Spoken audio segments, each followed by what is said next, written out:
the underground river, okay, or the underground cave, I would say. But something happened. My father-in-law passed away, and so our our trip to Palawan had to we have to make a major change or detour, when it comes to our trip. So this is like expectation versus reality, because again, we're supposed to go to the underground cave, but we ended up going to the grave. So again, so we ended up canceling our trip to the beautiful place, and instead help attend to my wife's family's needs. It was really a strenuous week for the both of us, going around attending to the different things, or particularly the needs of the family. Now, my point about when I shared that is, there are uncertainties. How many of you realize uncertainties and also unexpected challenges that we have to learn to navigate in life? Plans, we make plans, and how many of you know that making plans are a good thing? It's a good thing to make plans. Okay? But then again, there are times that your plan you have to make changes. You have to adapt to the situation or the present situation that you are facing. Unavoidable circumstances that somehow alter, again, what we already have planned. So we must learn to handle those challenges, or plans, in light of God's sovereign will. Now, when I thought about what happened just a few weeks ago, it made me think about this scripture in Proverbs 19:21, which says, "Many are the plans in the mind of a man, but it is the purpose of the Lord that will stand."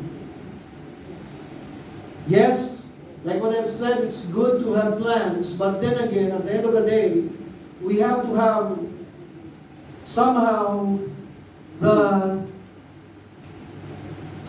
we have to understand that God has His own plan. God has His own purpose, and we have to align ourselves to His purpose. Amen? And that's why it also says in the book of Proverbs to commit our plans to the Lord. If you want to succeed in life, you've got to learn to commit your plans to Him. Because it says, commit your plans to the Lord and you will succeed. So alignment with the purpose of God is critical for us who follows Him. Amen? And mind you, there are times that God may lead us to different things or different plans and point us to different direction that we never thought we could. How many of you here, growing up, you're thinking about, maybe you have thought about doing something else, but you ended up doing different things. And you ended up here in Macau, and you are wondering, oh wow. But it's a great thing, isn't it? Because somehow God is, in God's sovereignty, we've got to realize that He is, bringing us to His purpose, and He is aligning us to His agenda. Okay? And mind you, that also happened to Moses. Moses had to make a major detour when God called him to deliver His people. Okay? The people of Israel from the oppressive hands of the Egyptians. Of course, it was an enormous task that he needed to consider his background from being the prince of Egypt. He used to be the prince of Egypt, right? How many of you watched that movie? Animated movie, Prince of Egypt. He was the prince of Egypt. At one point, okay, he was disgraced, Prince of Egypt, to being a shepherd. You know, he fled because he ended up in the wilderness. For 40 years, he was in the wilderness. He was just a shepherd. Can you imagine that? From being a prince to becoming a shepherd. And now, when God appeared to him, God called him to deliver a nation. And for Moses, imagine the feeling of being stuck in the wilderness for many, many years. How many of you here, you were like stuck in a situation for a particular season? Now, how many of you know, how many of you realize that it's not easy, right?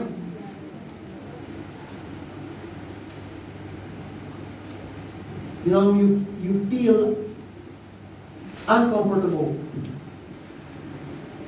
And God has sometimes, He would allow us to go through a wilderness experience in a place where we feel like we are stuck. But how many of you know that in the wilderness, many times God shows up? Just like what happened to Moses. He was in the wilderness when God appeared to him in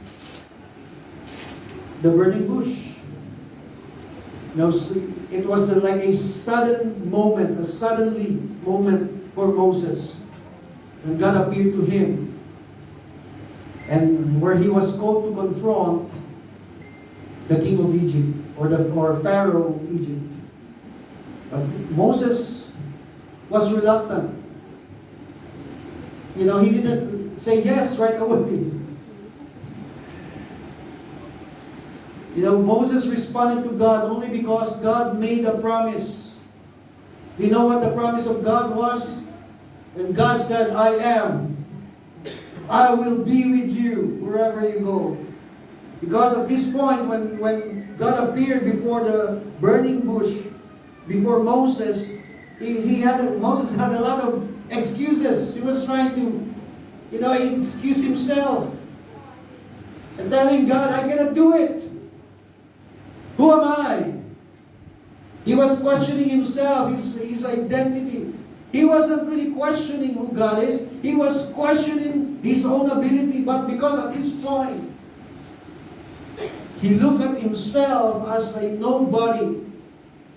See? From being a prince of Egypt with all the pride, now in the wilderness, you know, all the courage and the pride abandoned him. Now he's saying, I am just a nobody. But God said, I am who I am. So God made a promise that He will be with him. And see, reality is Moses won't be able to accomplish the job without God's mighty presence. Are you hearing me? Just like for all of us here today. We've got to understand that apart from God, we are nobody. We are nothing. So Moses has to abide and depend on God for everything. Everybody say everything. Everything. See, it's a very complicated, difficult and complicated task for Moses, considering it entails confronting a strong ruler of Egypt. See, Israel's deliverance didn't happen without resistance from Pharaoh and his officials. So God had to send plagues. That's the reason why God has to send 10 plagues to subdue a strong man, a strong ruler, Pharaoh. So God has to send plagues to display His mighty power and break Pharaoh's oppressive rule over the Israelites. Now, we're going to talk about the first plague today. From what we read, the first plague, which is Nile River turned blood. Now, the Nile River turns to blood is the first among the 10 plagues that God did to Egypt. The Nile itself was virtually worshipped by the Egyptians. So the Egyptians would come to the river not just for them to enjoy the scenery, for them to enjoy the water of the Nile. They go to the Nile River to worship. They worship this river. As a matter of fact, there were recording hymns sung in praise of the river. Now, we're going to talk first.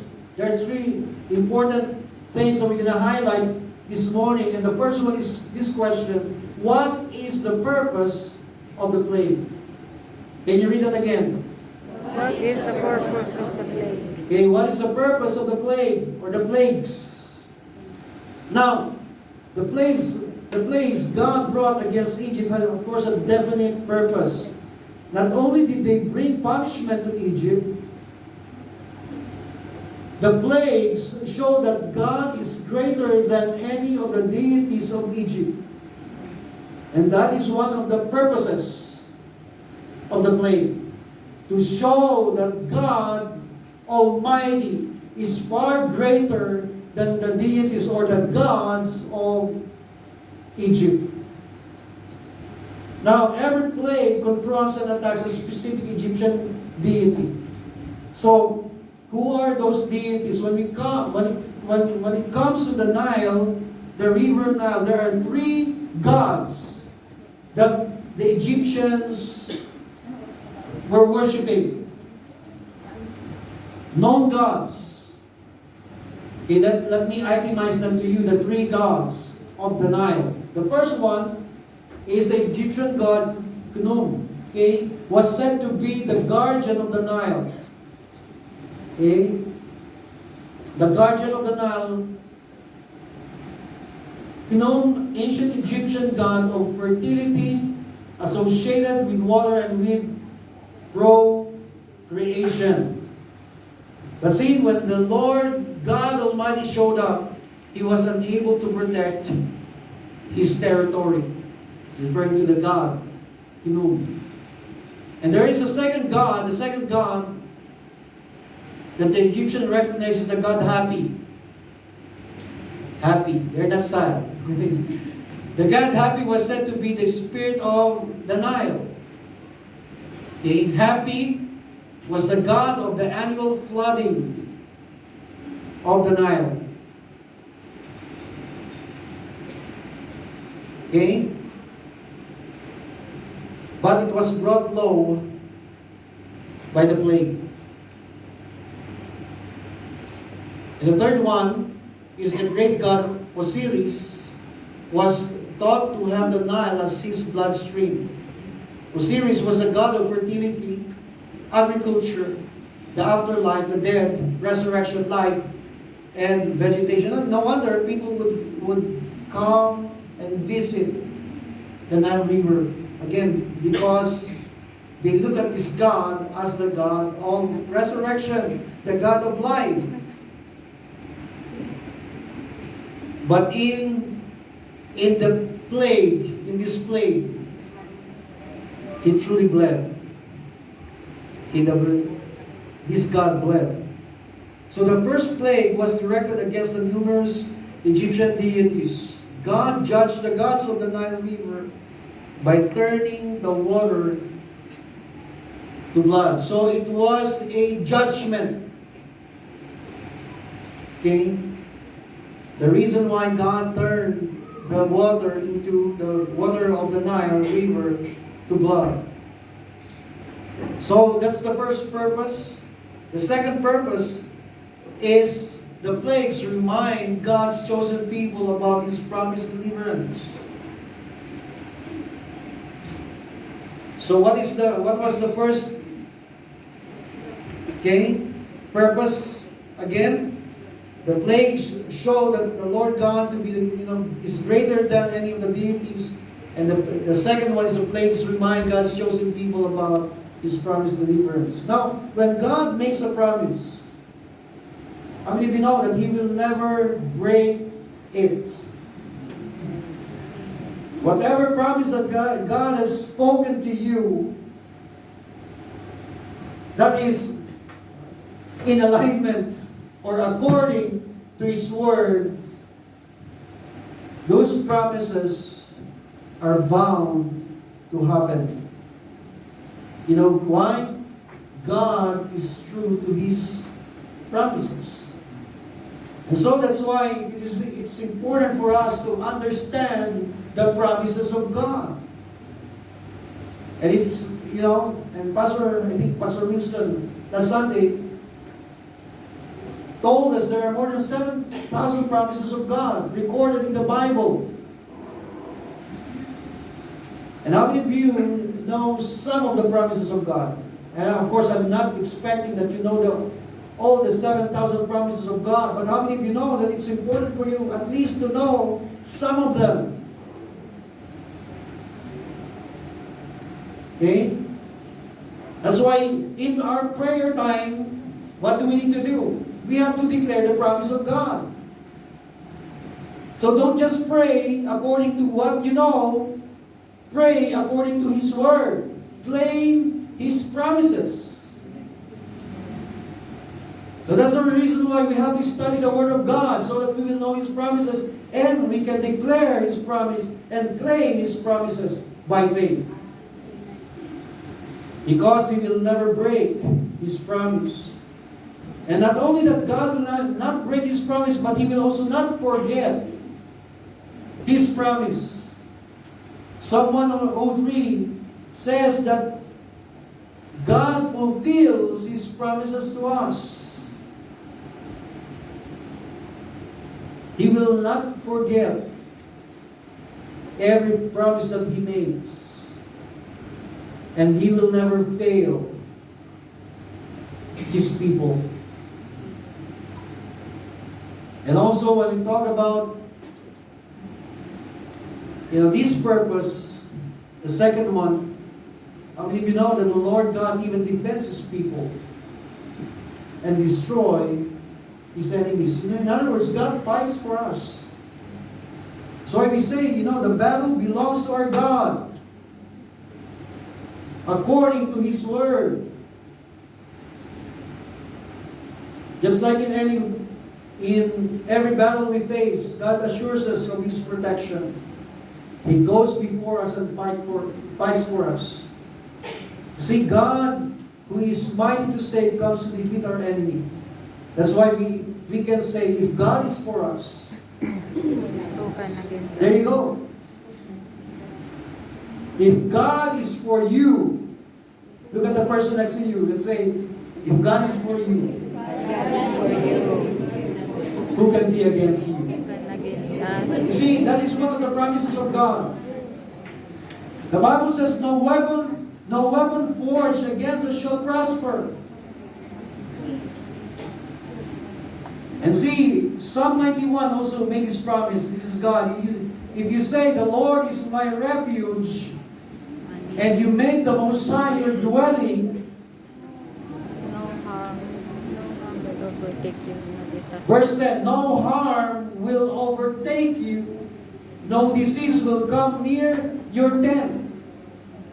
See, I tell you, people of God, if we continue to claim the Word of God every single day of our lives, I tell you, if we all have the audacity to declare His Word each day, I tell you, God surely will always be there for you. You see, I tell you, even there are times that we are unfaithful to God.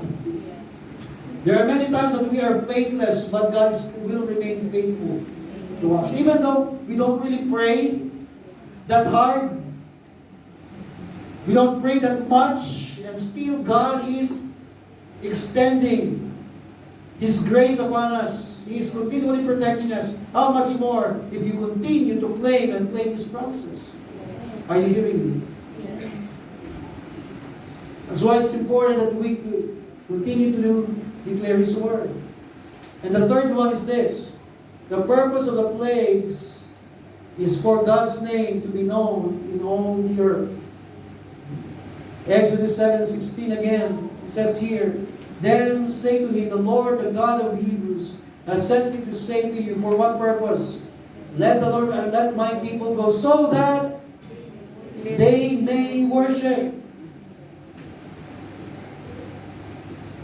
They may worship me in the wilderness.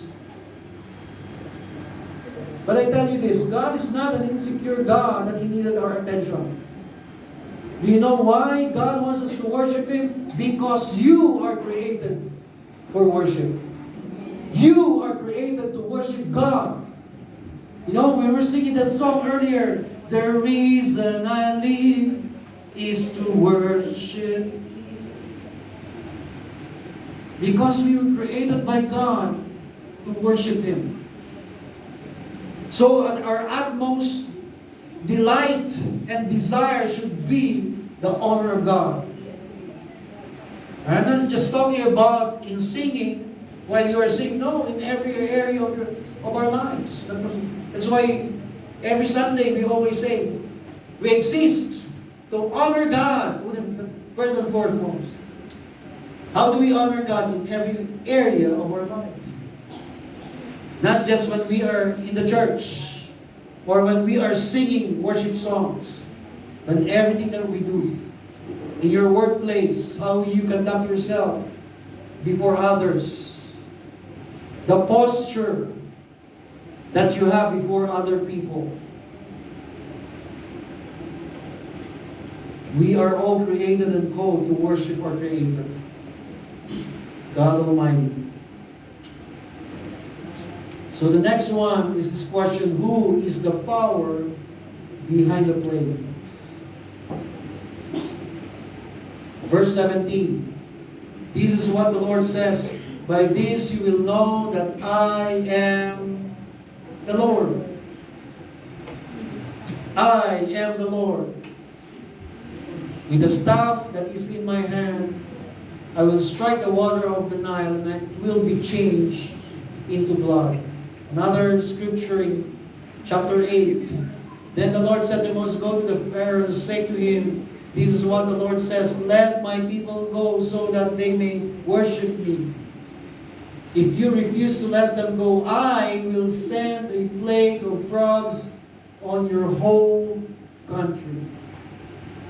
Two things about what God did here. The first thing is, first He warned Pharaoh. Okay, God warned Pharaoh about the consequences of his stubbornness before he showcased his mighty power to deliver his people. You see, it's amazing how God will always give us a chance. God will not right away judge you. Can you imagine if we have a mean God?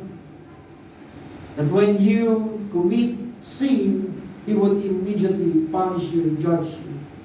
But see here, even though, Pharaoh was a wicked ruler, God gave him a chance. God warned him of the consequence of his stubbornness or his rebellion. Just like to all of us today. The Bible talks about mercy triumphs over judgment. See, yes, God would judge the wicked, but because of the nature of God being loving, merciful, and gracious, that's somehow balanced His nature. And that's the reason why God extended His compassion, His love towards us. And even though we all messed up, for God so loved the world that He gave His Son. So, question is, how do we respond to God's dealings and warnings? Maybe you are here today. God has been warning you many, many times already because you still keep on messing up. See, God is extending His love towards you, His mercy towards you, His grace towards you, because He wants you to repent. Amen? Amen. But we should never abuse the mercy of God and the love of God. So and then that's my next point. What is the posture to the plagues? What's the posture or attitude to the plagues? And you say posture, the attitude. What is about the attitude? In verse 14, we're going to talk first about Pharaoh. Two things, Pharaoh, and we're going to talk about Moses. Then the Lord said to Moses, Pharaoh's heart is unyielding. So the first, when we talk about Pharaoh, his heart is unyielding to God. Because Pharaoh, he refused to recognize God's authority as the Lord God Almighty. And he wants to prove himself as the ultimate powerful ruler. And so the plagues are God's way of humbling him. You see, sometimes when we resist God's authority, or when we resist God, He allows plagues. He allows tests or testings and trials in our lives. For what purpose? And many times to humble us. Amen? And for us to know Him and acknowledge Him. Just like Pharaoh. So another question here is this. Do you respond in humility when God deals with you or deals with us? Do we respond in humility when He disciplines us?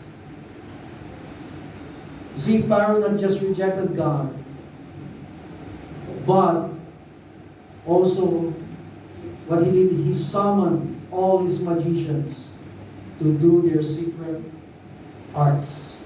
And you see that in verse 22. But the Egyptian magicians did the same things by their secret arts, and Pharaoh's heart became hard. He would not listen to Moses and Aaron, just as the Lord had said. And you see what happened? They replicated the Lord's plague upon the Nile. Okay? All they did was to make more bloody water. You see, instead of vanishing the blood, what happened? They replicated. In other words, there were more blood in the Nile because the magician turned more water into blood. So what is the lesson here? How many of you know that Satan cannot perform a constructive cleansing miracle? He can bring supernatural destruction, but not goodness. Because that's exactly the opposite of his nature. The Bible says the thief comes to steal, kill, and destroy. That's the nature of the enemy. That's the nature of Satan. He wants to destroy your life. He wants to kill and steal everything that you have in life. Just a few days ago, someone committed suicide. Jumped off the bridge. Can you imagine? Who would ever do that? You see, again, the end point for every person. Yes, all of us someday will pass away, but then again, God wants us to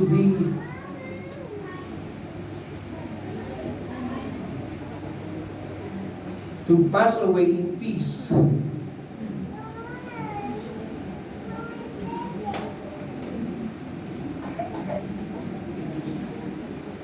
see what happened here as a result?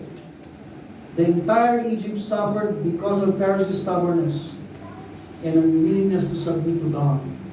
In verse 24, it says here, and all, everybody say all. All the Egyptians dug along the Nile to get drinking water because they could not drink the water of the river. One sin of this particular person, what happened? The entire nation suffered. One rebellion, a single rebellion by a single person. The result was the entire nation had to suffer. You see, many people today are also suffering because of, disobedience. And I believe that this is one of the lessons that we can learn from here. That we have to learn to listen to the voice of the Lord, amen? And obey His word. Just like how Moses and Aaron responded to God. And we can see that in verse 20. Moses and Aaron did just as the Lord had commanded. So you can see the opposite response.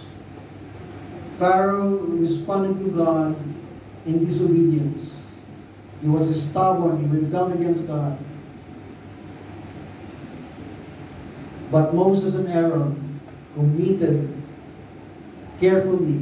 They committed to follow God. They carefully obeyed His voice.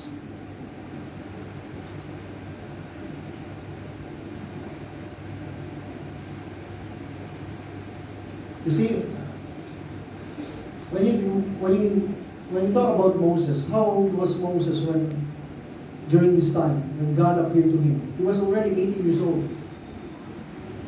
And his brother Aaron, he was already 83. He was 3 years older, 80 and 83. Okay? And yet they allowed God to use them. And what's my point? It really doesn't matter how old we are. Look at the person next to you. You're still young, to the person. Still young. See, what matters is how we respond to God. Whether you are young or old, it really doesn't matter. If God tells you to do something, what do you need to do? You've got to obey. For all of us, God commanded us to obey His word. And so, it doesn't matter if you are young or you are old. Okay? All of us ought to obey His word and respond to Him. So again, the question is, are we obeying? Because there's something about obedience. And God calls us to obey His word. Time and time again. You see, the issue of the nation of Israel, they would always break the word of God. God would call them to Himself. God would restore them, and they would start obeying God, but after a while, they would go back to their rebellious ways. They would go back to disobedience. And so God would have to allow judgment to come upon them. So God calls us to obey His word. And so we need to, just like Moses, we need to respond to God in obedience. During the wake of my father-in-law, Uncle Freddy, this is Uncle Freddy, a mom's brother, Mariel's mom's brother. Uncle Freddy, actually, he's already 67 years old. He's a preacher, a firewall. Can you imagine? Almost all in the family, almost all of them are Catholic. except my wife and few of the relatives and a pastor. And we were there. It's so funny because in the morning, one of the uncles of my wife, he's a Catholic priest. And so in the morning they would, because most of them, in the province, they will hold a mass or a service. But in the evening we would have another service, a different one. And we asked Uncle Freddy to preach in one of the evenings. And I tell you, he was really preaching powerful. And he was talking about his testimony. He already died. Because he works for electric company, something like that. And one time there was a brownout, and he was checking he was checking the cables and all the stuff. And all of a sudden, the electricity came back, and he was struck by the sudden. It's like the 40,000 volts came into his body, and he died for several hours.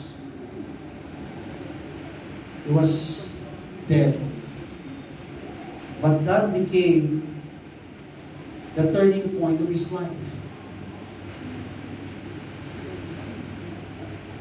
He responded to God. And now he became a mighty preacher. I was just listening to him. I was so blessed. Not just because of the testimony, but how committed he is. And he really committed his life in advancing the kingdom of God. He quitted his job, and now he's a preacher. He's now a pastor. So how many of you know that God will use each one of us as we make ourselves available to Him? Amen? If we allow Him, God will not only use us to preach His word, but also that what Jesus said, you can do greater works for Him. See, God wants to use us mightily for His purpose. And He is looking for those who will respond and obey His call. Amen?